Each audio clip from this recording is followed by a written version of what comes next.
Shoulder exercise, rotator cuff injury.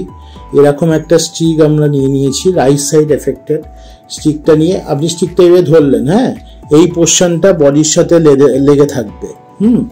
এবার আপনি হাতটাকে এরকম ভাবে বাইরের দিকে নিয়ে আসুন, না আগে এটা ছেড়ে দিন, আগে হাতে এইভাবে রাখুন, এভাবে রাখুন, রেখে শোল্ডার দুটো পেছনে থাকবে। হ্যাঁ, এটাকে বাইরের দিকে নিয়ে আসুন, এক্সটার্নালি রোটেট, যতটা যায় এই পর্যন্ত যাচ্ছে। এবার এরকম একটা স্টিক আপনি এখানে লাগিয়ে দিন, হাতের এখানে, ঠিক আছে? এটাকে টাইট করে রাখবেন। এবার এই হাতটাকে ভেতর দিকে নিয়ে আসার চেষ্টা করুন, আর এটাকে দিয়ে রেজিস্ট করুন, ঠিক আছে? 1 2 3 4 5 6 7 8 9 10। হ্যাঁ, ছেড়ে দিন, রিল্যাক্স।